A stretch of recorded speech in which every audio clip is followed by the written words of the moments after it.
Hey, welcome back to the channel, everybody. Welcome back to the channel. Um, there was a lot of magical stuff that happened this Saturday. A lot of magical stuff that happened. A lot of special stuff that happened.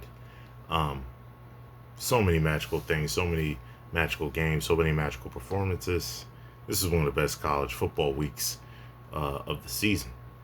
But before we get into all that goodness and all that legendary magical stuff that happened, my name is Isaiah Austin, and again, welcome back to the IDA Kings video production channel. Okay, like, comment, and subscribe to the channel. Hit the bell notification. All right, and let's get right into it. Let's have fun. I watched a lot of different games. There were games I didn't watch as much, but the games I've watched, one of them was Ohio State versus Washington. That was a really good game. Ohio State ended up pulling away, right? Solid game, close game. Washington was hanging in there, trying defensively, was trying to hang in there as best they could, but they ended up losing.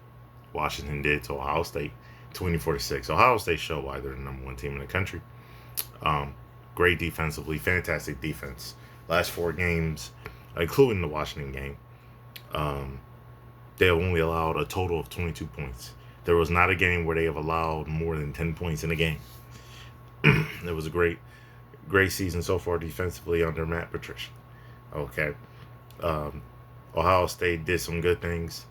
I know in the game, uh, I believe they fumbled, but I think they fumbled, and I believe also that they didn't convert on a fourth down conversion um, near the goal line. But that didn't affect it because they only gave up 6 points, 2 field goals, no touchdowns. Julian's saying the redshirt freshman is flat out amazing, man. You know, he was accurate, super accurate again. Like, I think he only had like 6 to 8 incompletions. I think 20 for 28, if I'm not mistaken, with 2 passing touchdowns and over 200 yards in the game. Okay. Bo Jackson was really good, really good. And, CJ Donaldson was good too, right? Ennis was really good receiving, catching the ball, did some good things catching. And Jeremiah Smith was amazing, right? He did some good stuff too, for sure. Had a touchdown, over 80 yards receiving. I think about 8 catches. And he killed it too. He had a great game. He made great catches. He made great tough catches, extending, showing why he's one of the greatest receivers in college football. And so far, he's looking like he's going to be a legend, not just in college football, but in the NFL as well, when he declares in a year or so. Flat out amazing. Um, Washington tried to hang in there. Demon Williams Jr. tried to hang in there, make some throws, get some key runs. But Ohio State did a good job of containing him. There were times where he could have maybe stayed in the pocket a little more, maybe stay in that pocket a little more, maybe got passes off and passed it. There were a few people he missed, but overall, Ohio State's defense was really good. They forced him in, stayed him in there. When he started running, they got him right. So they did a good job. They had a great defensive game plan, great defensive game plan overall. Didn't give up too much in the run game as a whole. Ohio State, and in the past game, it was really basically non-existent overall. So, yeah, Ohio State did a great job in that game. They showed why they're the number one team in the country.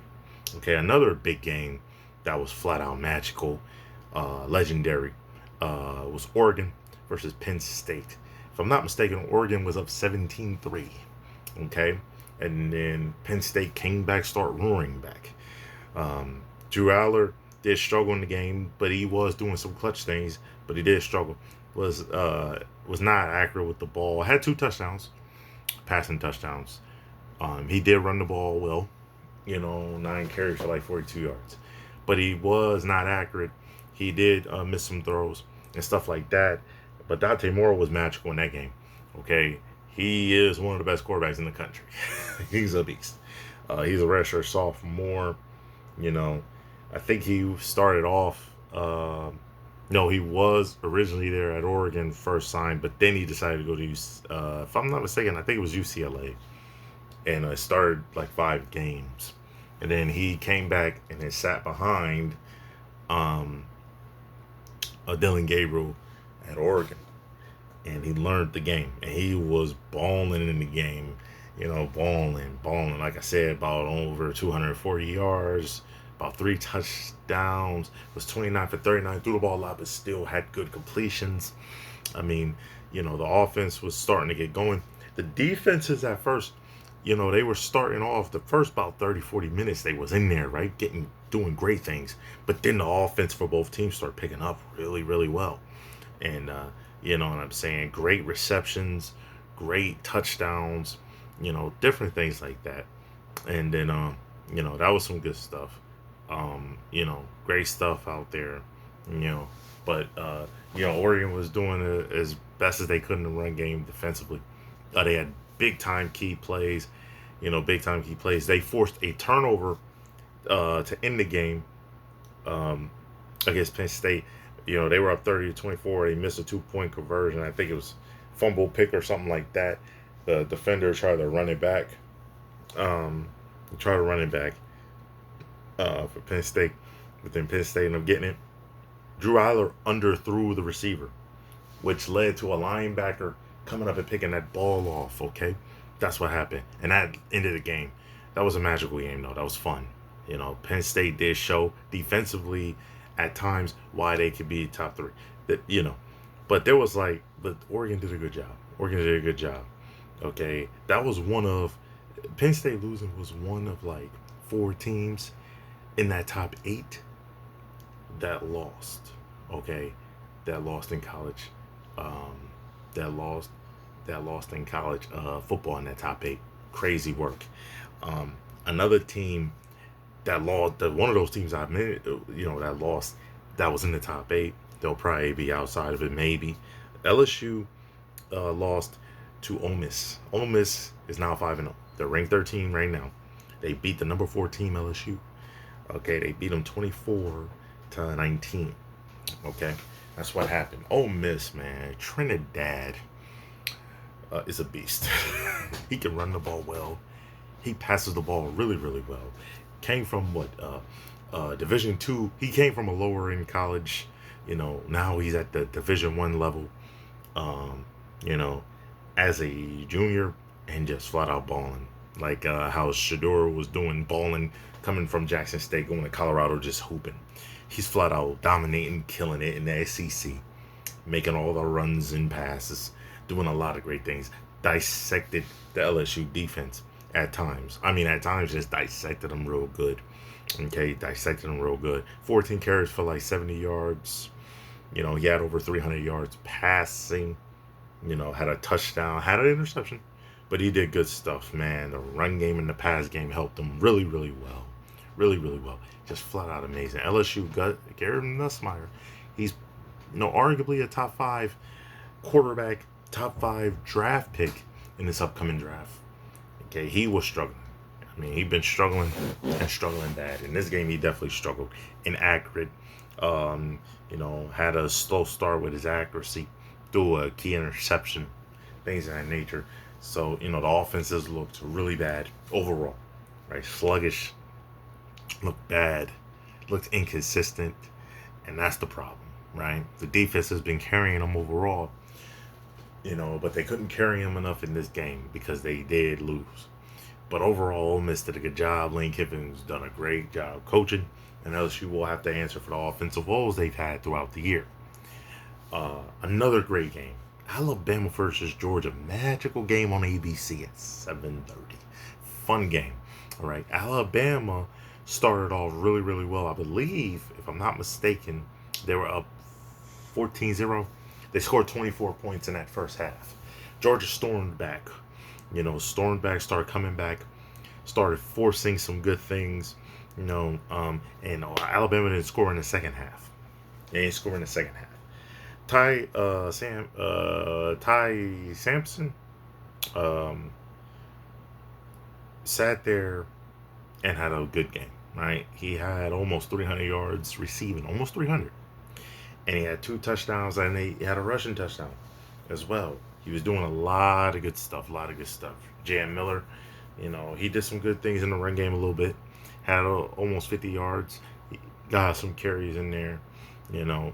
Horton did a good job, and Williams. You know, Horton had a touchdown.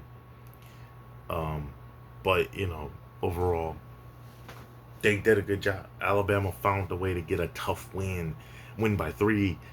Against Gunnar Stockton, right? Who was accurate, 13 for 20. Didn't pass as much, and didn't get a lot of passing yards, right? Didn't get a lot of passing yards. But overall, the run game for Georgia kept them in the game. I think Bowens. I think Bowens, was like 12 carries for almost 120 yards, almost a touchdown. So it was a good game, man. Defensively, they were hard fought, caught back up. Kirby Smart now, they struggle. They struggle. They struggle against Alabama. It's like since he been there, it's like Coach James Franklin, being 4-21 against what, top 10 or ranked top, the big games like top 10 ranked teams or ranked teams in general. I think, since he's been there, it's just bad, right? Caleb DeBoer, that guy's a legendary coach. I don't care what anyone says. I know Florida State. Florida State's a good team. And I know the Florida beat them. Florida State beat them.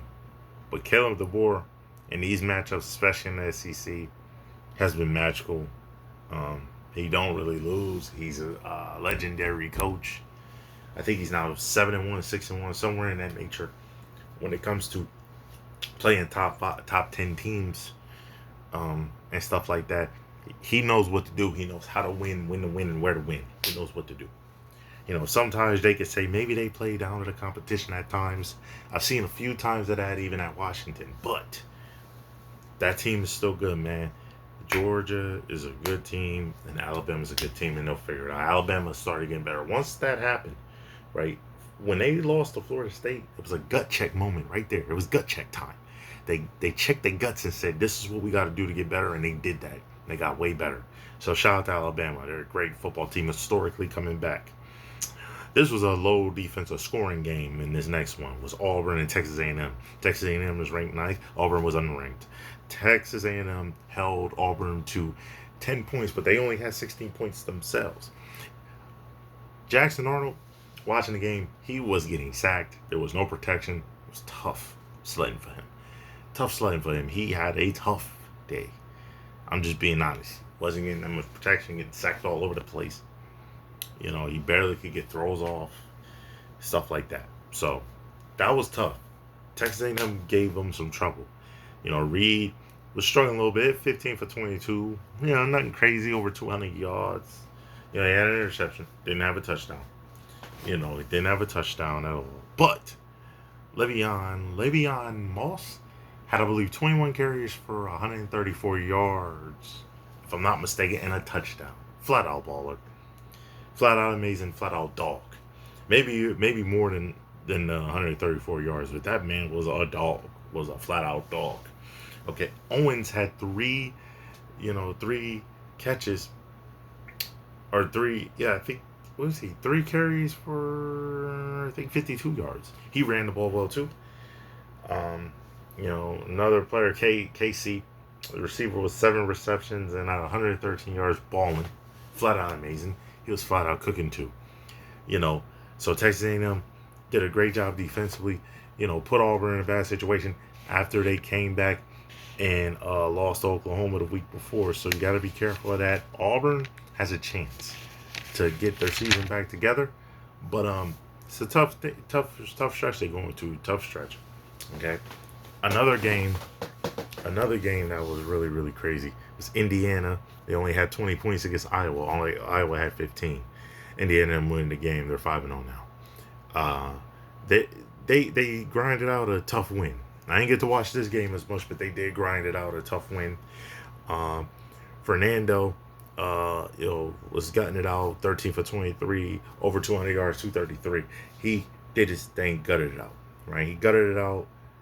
Cooper Jr. did good. Cooper Jr. did good.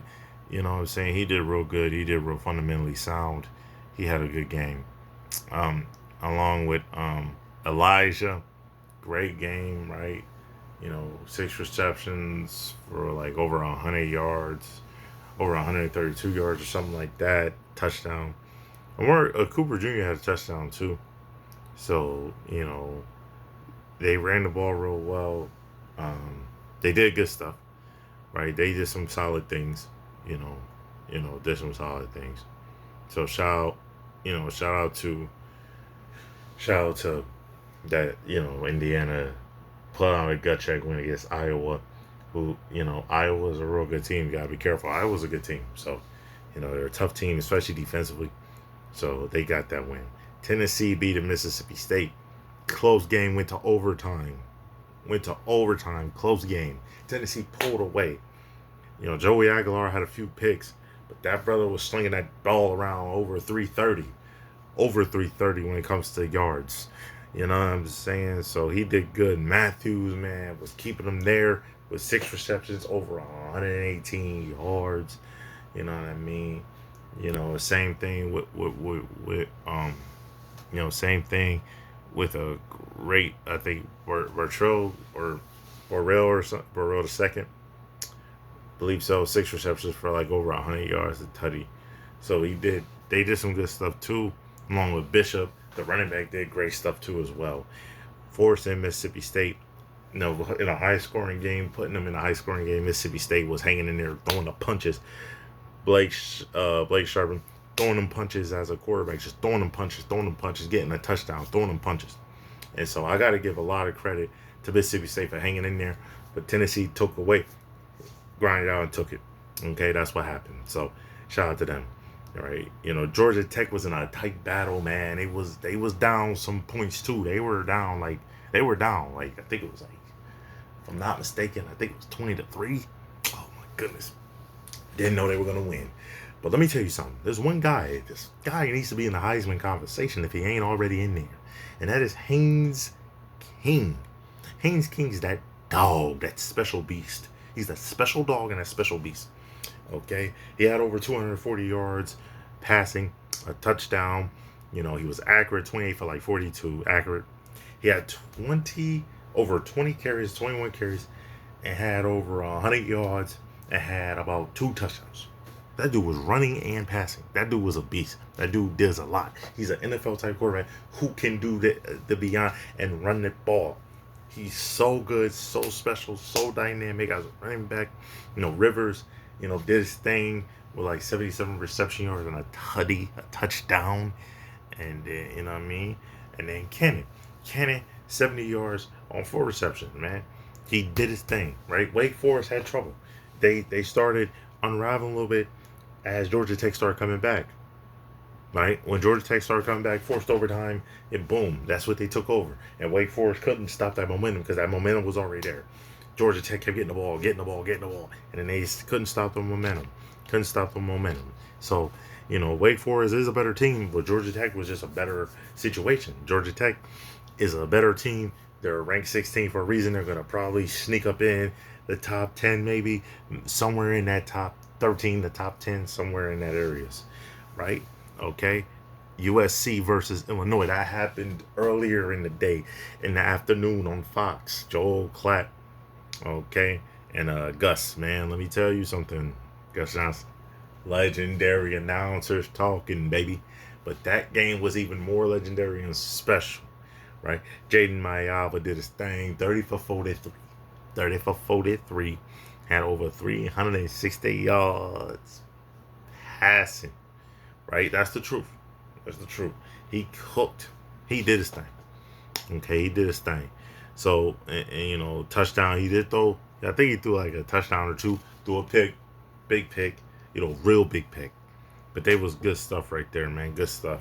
Luke Altmaier, man, he was a beast. 5 carries for 28 yards, man. 20 for 36. 20 for 36, over 300 yards, 2 touchdowns, flat out running the ball well. He did a good job. He was doing everything. He even caught a pass. It was a trick play. Caught a pass. Okay, had a pass, I think, from Hank Betty. He faked it, boom, and then Altmaier looked like a receiver out there, bam, with the catch, you feel me? He had a great time out there. So he did a great job right there, too, man. Come on. Did a great job, flat out. But Illinois, they had to be careful. USC was creeping back. It was 17 to 31. He was creeping back in, creeping back in, creeping back in. Right? They were creeping in. They creeped in on him. And then boom, right? 25-34. They went for two.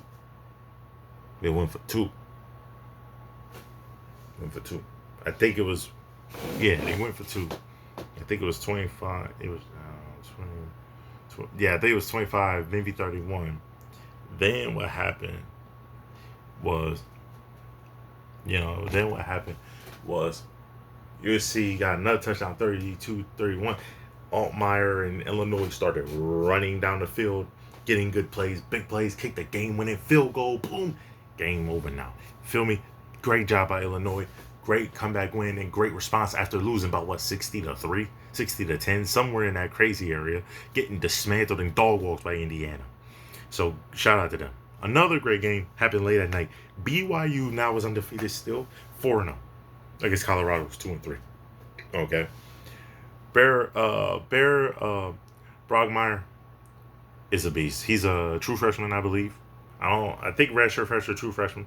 19 for 27, over 170 yards, 2 touchdowns. That guy can run the ball though. He almost had 100 yards rushing. Okay. Martin did a good job. About 58 yards. 4 receptions for 36. He was really good. Roberts had 2 touchdowns, and Ryan had some good yards too. They put, it was a good game. They ran the ball consistently, was accurate, ran the ball. Caden Salters was good, 11 for 16, 119 yards. Could have had more yards, could have passed it probably more. He ran the ball solidly though too. He used his legs more in this game than he did, had a rushing touchdown. Welch did a good job in the run game, 11 carries for 67 yards. Okay, and Miller killed it. He had like 2 receptions for 27 yards, a tutty, and then 8 carries for 50-something yards, 52 for a tutty. Flat out amazing, flat out greatness, flat out special stuff that happened in that game as well. Okay, another game, but there were other games that happened too. I know BYU put Colorado in bad situations. I don't know why Colorado. There were things they did. Salters, man, missed some people. So Colorado got to get different things fixed. But BYU is a good football team. They're a real good football team. But Colorado got to fix some things. Like I said, though, too, there was other games like Notre Dame, destroying Arkansas, right? Manhandling Arkansas, 56 to 13. Rutgers were in a tight battle. They ended up losing to Minnesota 31-28. Okay, Louisville ended up winning. They're 4-0 now. Okay, 34. They ended up beating Pitt. Even bigger Pitt. They're 4-0, and they beat them 34-27. They beat. Yep, that's what they did. And then you got another great matchup. That was Cincinnati and Kansas. DJ, I think Daniels did a great job passing that ball along with Sorsby. He was balling too. He was making all the throws as well. Both quarterback duels, receivers and running backs were doing great as well. Shout out to them. California came back. They were down 14-0. They came back and ended up winning 28-24. Their freshman quarterback's amazing. Their receivers were great. And the run game was special, man. The run game was special. I think the running back had 20 carries or so with over 138, 40 yards, somewhere in that area. He was rushing the ball. If I'm not mistaken, he was running. Baylor, their quarterback was amazing in the game. Oklahoma State was dealing with firing Coach Mike Gundy, and they still have issues. Baylor put it to them 45-27. Utah ended up blowing out West Virginia. Dan Pierre came back ready to go. He ended up cooking and killing. It was 48-14. And then Rice and Navy. Navy's now undefeated 4-0. Beating Rice 21-31. I thought, like I said, that game could be tight, close down the wire. Real close and tight down the wire. And it was fun. Right. It was fun. It was fun. Like I said, college football was amazing. College football was amazing. Flat out legendary. Again, this was some special stuff, man. It was crazy. I couldn't believe it. Staying up all night watching the games, starting to do my video. I was so excited, man. I love it. I love it. It was fun, right? Now, the next video, we're going to be doing the games. Early morning game coming up, Steelers vs. Vikings too. Talk about that along with other games down the list going into Sunday. And then in the next video after that, we'll talk about the Monday games. There's 2 Monday games coming on, double headers as well. Man, I hope y'all enjoyed the video. I hope y'all enjoyed the Saturday. And I hope y'all enjoy the Sunday games that's about to come on. We talk about in the next video. All right. Y'all, peace and have a good one.